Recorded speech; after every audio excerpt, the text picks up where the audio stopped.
Hello student, स्वागत है आपका आईसीटी वर्चुअल क्लासेस में। मैं हूं कविता, आपकी साइंस टीचर।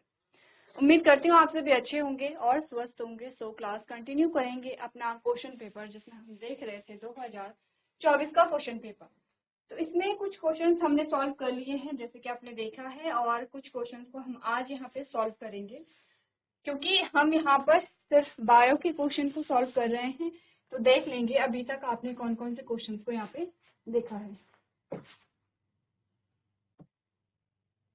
ध्यान से देखिए, आपको यहाँ पर देख रहे हैं कि क्या क्या पढ़ा है आपने इन क्वेश्चंस के बारे में और कैसे आपने ये क्वेश्चन सॉल्व किए। मैं बार बार इसीलिए इन क्वेश्चन को मार्क करती हूँ कि आपको पता रहे कि अभी तक आपके पास कौन कौन से टॉपिक से रिलेटेड क्वेश्चन आ चुके हैं। ठीक है, चलिए। आपने पढ़ा था मिश्रित खेती, भी हमने यहाँ पे कवर कर ली थी। क्या होता है मिश्रित खेती? क्वेश्चन नंबर 14 देखिए, जिसमें हमने कहा था पौधों में सरल ऊतक जटिल ऊतक किस प्रकार से भिन्न होते हैं, इनके बीच का डिफरेंस हमने देखा था। क्वेश्चन चल क्या रहा था? क्वेश्चन नंबर 16 हम यहाँ पर देख रहे थे, और क्वेश्चन नंबर 16 में आपसे बोला गया था जंतु कोशिका का नामांकित चित्र बनाइए, यानी कि draw the well label diagram of animal cell.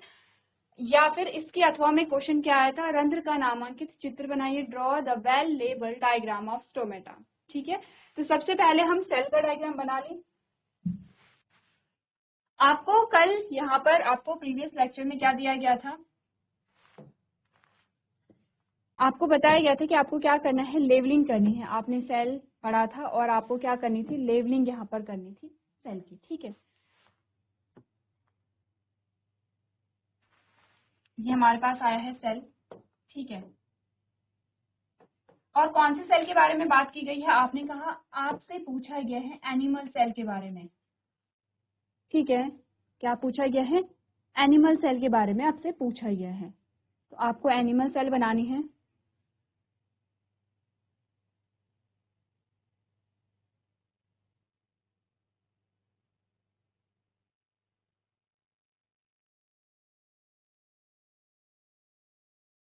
चलिए, आपके पास दो पार्ट आ गए हैं। आपके पास क्या आए हैं? दो पार्ट आए हैं, इनकी लेबलिंग आपको करनी है। नेक्स्ट आपके पास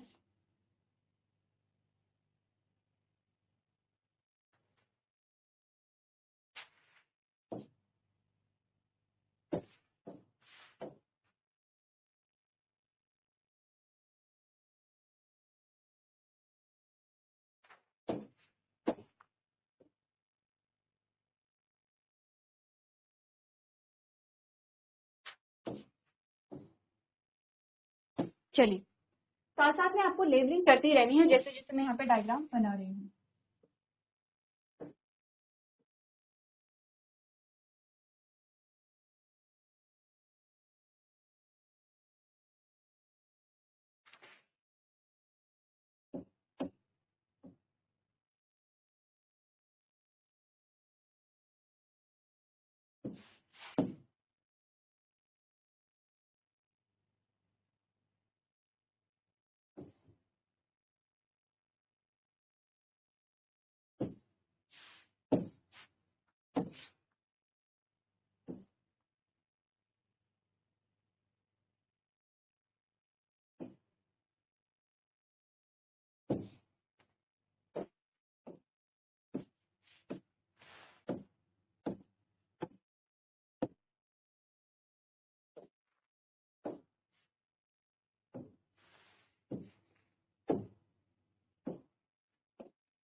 चलिए, कुछ यहाँ पर हमने सेल ऑर्गेनेलिज बनाए हैं, और अब आपको बताना है कि यहाँ पर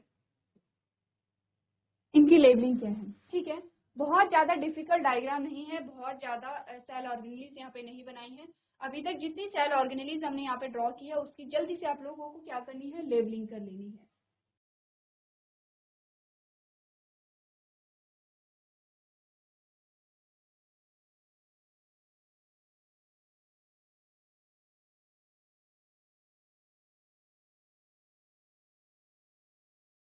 चलिए, अब आपने यहाँ पर क्या कर लिया होगा, आपने यहाँ पे लेबलिंग कर ली होगी।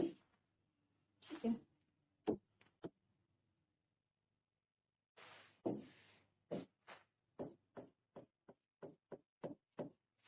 चलिए, अगर आपने लेबलिंग की है तो आपने कैसे लेबलिंग यहाँ पर की है? सबसे पहले हमारे पास जो आता है, सबसे पहले जो हमारे पास आता है वो ये है, ठीक है, जिसे हमने कहा सेल मेम्ब्रेन। सेल मेम्ब्रेन है। नेक्स्ट हमारे पास ये आता है जिसे हमने कहा साइटोप्लाज्म है, ठीक है। फिर आपने कहा ये आपके पास क्या आता है, ये वाला जो रीजन है, चलिए पहले यहाँ से लेबलिंग करते हैं। ये जो आपके पास आते हैं, ये आपके पास आते हैं लाइसोसोम, ये लाइसोसोम आते हैं।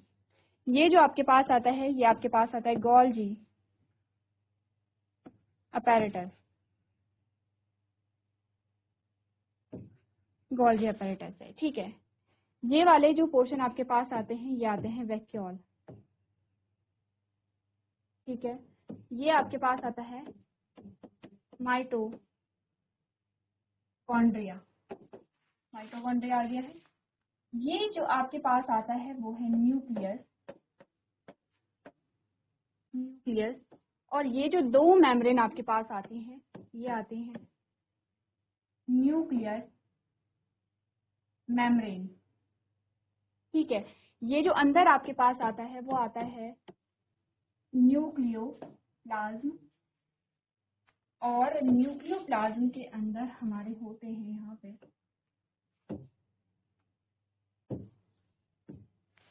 ये आपका यहाँ पर आता है जेनेटिक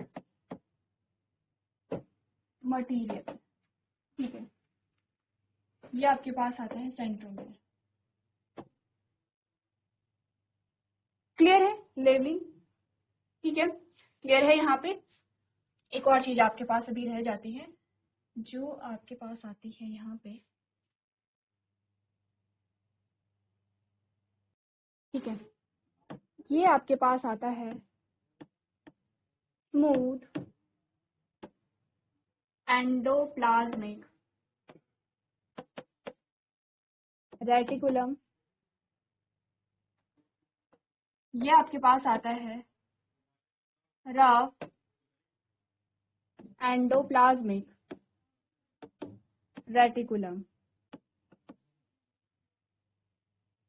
अब यहाँ पे रफ एंडोप्लाज्मिक रेटिकुलम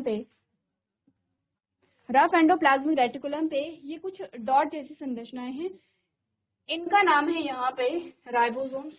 राइबोसोम्स के लिए थोड़ा सा स्पेस हमें बनाना पड़ेगा, तो हम ये नीचे लिख लेंगे इसे,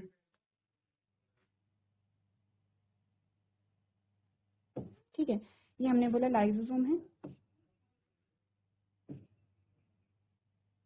ठीक है, ये लाइसोसोम है। और ये हमने बोला ये साइटोप्लाज्म है, ठीक है। और ये हमने बोला ये क्या होते हैं, राइबोसोम्स होते हैं। राइबोसोम, राइबोसोम कहाँ लगे होते हैं, यहाँ पे रफ एंडोप्लाज्मिक रेटिकुलम पे ये लगे होते हैं। क्लियर है इतनी बातें, ठीक है। यहाँ तक कोई कंफ्यूजन है तो आप लोग पूछ सकते हैं। एक बार आप लोग सारी जो लेबलिंग है उसे अपनी कॉपी में नोट कर लेंगे।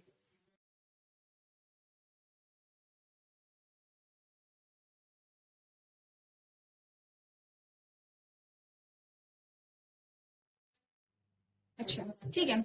ये आपका सेंट्रोमियर नहीं होगा, सेंट्रोजोम होगा, सेंट्रोजोम,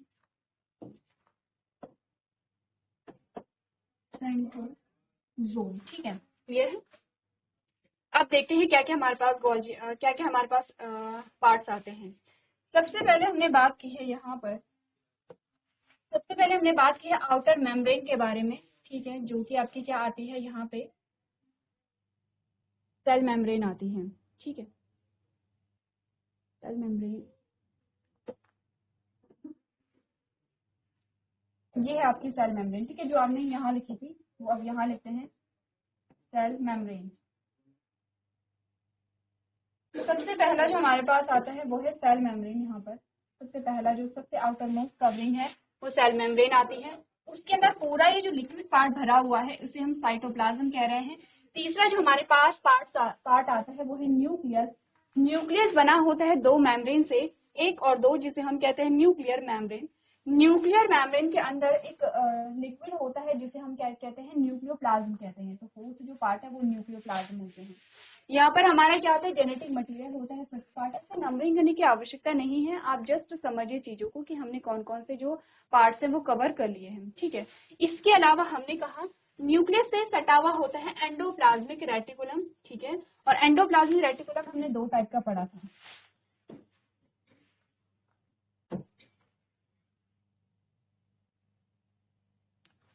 हमने बोला एंडोप्लाज्मिक रेटिकुलम जो है वो दो टाइप का होता है। कौन सा? स्मूथ एंडोप्लाज्मिक रेटिकुलम है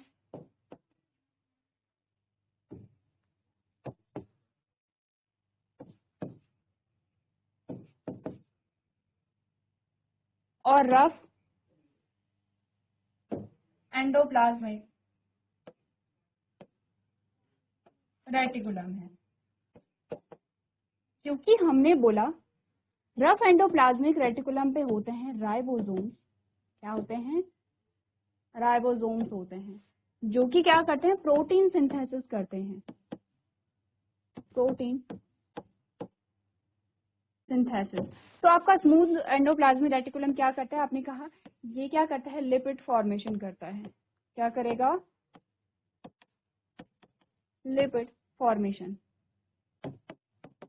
इसके अलावा ये टॉक्सिसिटी, जो टॉक्सिक मटेरियल होते हैं उन्हें भी क्या करता है, रिमूव करने में हेल्प करता है, ठीक है। ये जो एंडोप्लाज्मिक रेटिकुलम है हमने इसे दो पार्ट में यहाँ पर डिवाइड किया है। दो पार्ट में हमने इसे क्या किया, डिवाइड किया है। पहला जो पार्ट आता है आपने कहा स्मूथ एंडोप्लाज्मिक रेटिकुलम है, और दूसरा आता है रफ एंडोप्लाज्मिक रेटिकुलम, ठीक है। Smooth endoplasmic reticulum and rough endoplasmic reticulum, ठीक है। दोनों को कंबाइनली क्या कहेंगे, एंडोप्लाज्मिक रेटिकुलम कहेंगे। ईआर से इन्हें क्या करते हैं, डिनोट करते हैं। अब स्मूथ एंडोप्लाज्मिक रेटिकुलम को आप शॉर्ट में क्या लिखते हैं, SER, S for smooth, E for endoplasmic, R for reticulum. और रफ एंडोप्लाज्मिक रेटिकुलम को आप कहते हैं RER। क्या कहेंगे, RER कहेंगे। नेक्स्ट आते हैं यहाँ पे राइबोसोम्स लगे होते हैं। राइबोसोम जो क्या करेंगे, प्रोटीन सिंथेसिस करेंगे। क्या करेंगे, प्रोटीन का फॉर्मेशन करते हैं, ठीक है। इसके अलावा हमने कहा गोल्जी अपैरेटस क्या करते हैं, गोल्जी अपैरेटस पैकेजिंग करते हैं और ट्रांसपोर्टेशन का काम करेंगे, ठीक है। यहाँ पर आते हैं वैक्यूल। यहाँ पे क्या आते हैं, वैक्यूल आते हैं।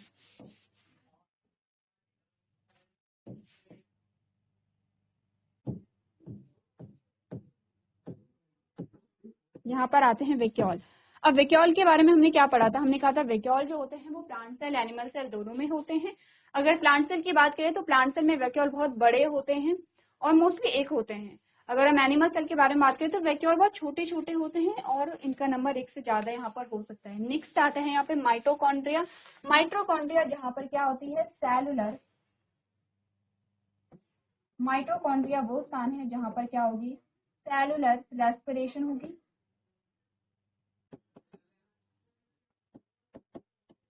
और सेलुलर रेस्पिरेशन होगी तो क्या होगा, फिर एटीपी फॉर्मेशन होगा। तो एटीपी का फॉर्मेशन कहाँ होता है, एटीपी का जो फॉर्मेशन हो रहा है वो कहाँ पर हो रहा है, माइटोकॉन्ड्रिया में हो रहा है, ठीक है। क्लियर है। यहाँ पर सारे जो पार्ट्स हमने हैं वो यहाँ पे डिस्कस कर लिए हैं। जेनेटिक मटेरियल जो है वो यहाँ पर आता है, न्यूक्लियस के अंदर आता है, यही हमने बात बोली थी, ठीक है।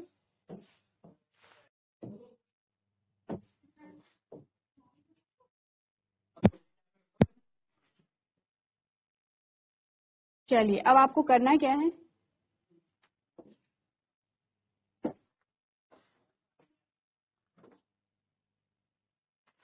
अब आपको करना क्या है, आपको यहाँ पर जो जितनी भी हमने लेबलिंग की है वो यहाँ पर नोट कर लेने हैं। इंपॉर्टेंट पॉइंट जो हमने यहाँ पे डिस्कस किए हैं वो भी आपको यहाँ पे नोट कर लेने हैं। तो जल्दी से अपना जो क्वेश्चन है वो आप यहाँ पे नोट कर लेंगे।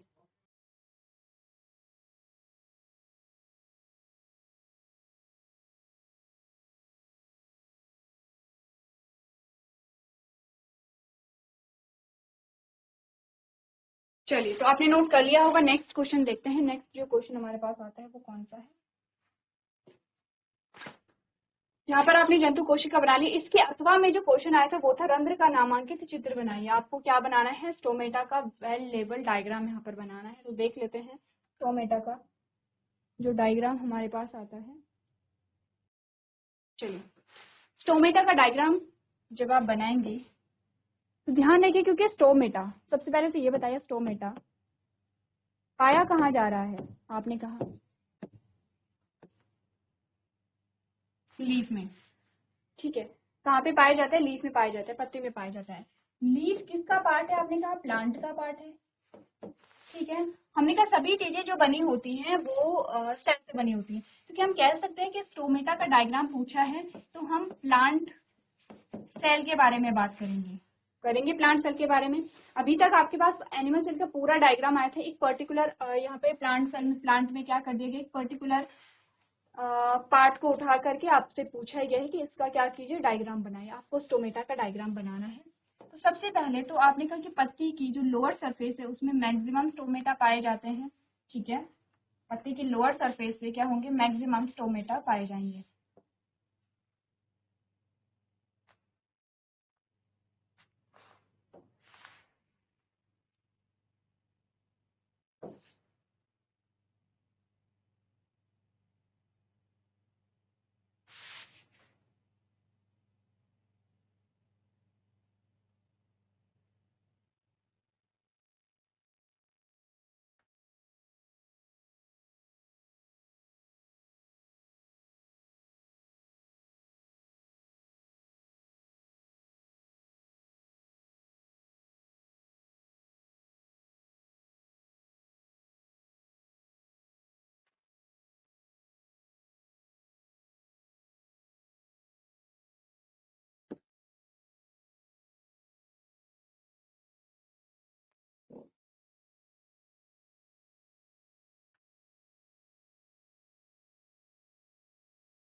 चलिए, अब साथ साथ में आपको लेवलिंग करनी है जितना आपको समझ आ रहा है, क्योंकि आपको समझ आना चाहिए, क्योंकि ये चीजें हम पहले भी डिस्कस कर चुके हैं, ठीक है।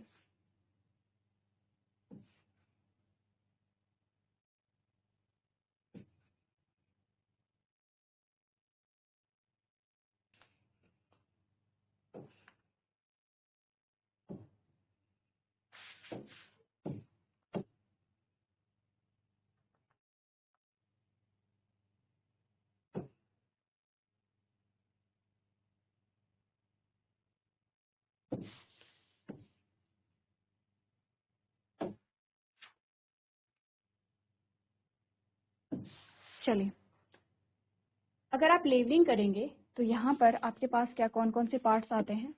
सबसे पहले तो आउटर मोस्ट जो पार्ट हमारे पास आता है वो है यहाँ पर सेल वॉल, ठीक है। फिर इंटरनल पार्ट आता है वो है यहाँ पे सेल मेम्ब्रेन,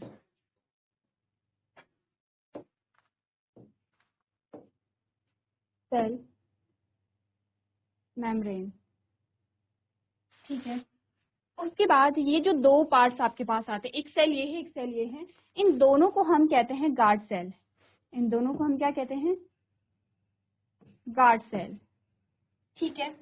ये बीच वाला जो पोर्शन है इसे हम कहते हैं स्टोमेटा। स्टोमेटा, आप ध्यान दीजिए, स्टोमेटा अगर आपको दिखाना है तो आपको ये सारे पार्ट्स दिखाने पड़ेंगे। इतनी बातें आपको समझ आ रही होंगी, ठीक है। यह स्टोमेटा, ये आपके पास जो आते हैं वो है वैक्यूल, वैक्यूल, ये आपके पास आता है न्यूक्लियस। बीच में हमने अलग से किसी डिफरेंट कलर से यहाँ पे दिखा नहीं रखा है, लेकिन ये अंडरस्टूड है कि यहाँ पे क्या होगा, साइटोप्लाज्म होगा। इस रीजन में क्या होगा, यहाँ पे साइटोप्लाज्म है, ठीक है। अब यहाँ पर जो आप सेल वॉल देख रहे हैं, ये क्या है, ये जो ग्रीन कलर से हमने बनाए हैं ये है सेल वॉल। और आप देख रहे हैं कि यहाँ की जो सेल वॉल है वो कैसी है, थिक है, थिक सेल वॉल,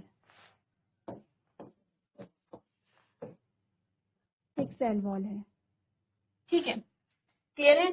यहाँ बाहर पे एक और क्या होती है, एक सर्कल होता है और एक सेल का जो एक पूरा क्या होता है कवरिंग होती है, उसे एपिडर्मल सेल कहते हैं। वो हम नहीं बना रहे क्योंकि यहाँ पर क्या हो जाएगा, फिर जो लेवलिंग है उसमें आपको बहुत ज्यादा कंफ्यूजन हो जाएगा। ये जो स्टोमेटा है, ये स्टोमेटा आता है आपका क्लोज स्टोमेटा। तो इसे आप कैसे बताएंगे, ये कौन सा स्टोमेटा है, आपने कहा ये होगा क्लोज स्टोमेटा, ठीक है, क्लोज है, कहीं से आपको आर पार जाने की जगह दिख रही है, नहीं दिख रही है। क्लियर है इसी बात कि यहाँ पे क्लोज स्टोमेटा का जो डायग्राम है, इसके बाद हम बनाएंगे, इसके बाद हम जो डायग्राम बनाएंगे वो बनाएंगे यहाँ पे ओपन स्टोमेटा।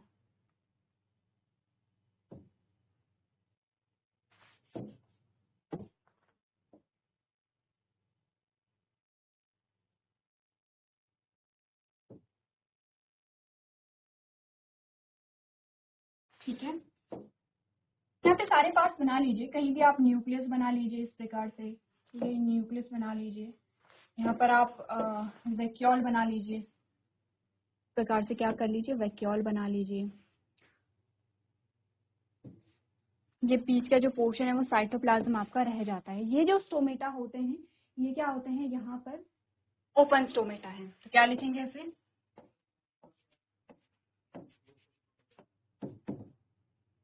Open stomata.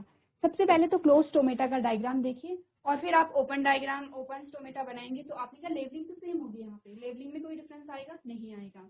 चलिए डायग्राम को आप लोग नोट कर लेंगे।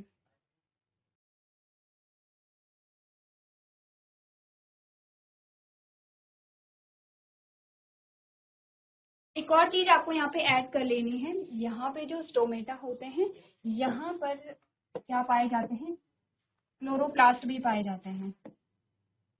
इस प्रकार से क्लोरोप्लास्ट क्या होते हैं आप जानते हैं, फोटोसिंथेसिस जहाँ होती है, क्या है ये, फ्लोरोप्लास्ट है, फ्लोरोप्लास्ट। चलिए डायग्राम को आप लोग नोट कर लेंगे।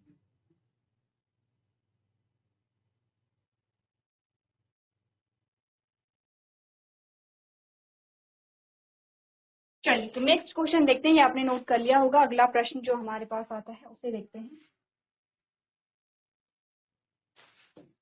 क्वेश्चन नंबर 18 देखिए। क्वेश्चन नंबर 18 आपके पास थ्योरेटिकल आता है जिसमें कहा गया है,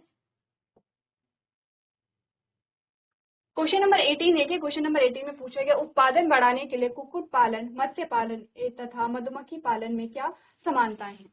आपसे कहा गया है for increasing production what is common in poultry, fisheries and beekeeping. तीन टाइप के जो आपने एनिमल हस्बेंड्री पढ़े थे और एनिमल हस्बेंड्री में आपने क्या किया है, तीन प्रकार के जो एनिमल हैं उन्हें क्या करते हैं आप लोग, पालते हैं।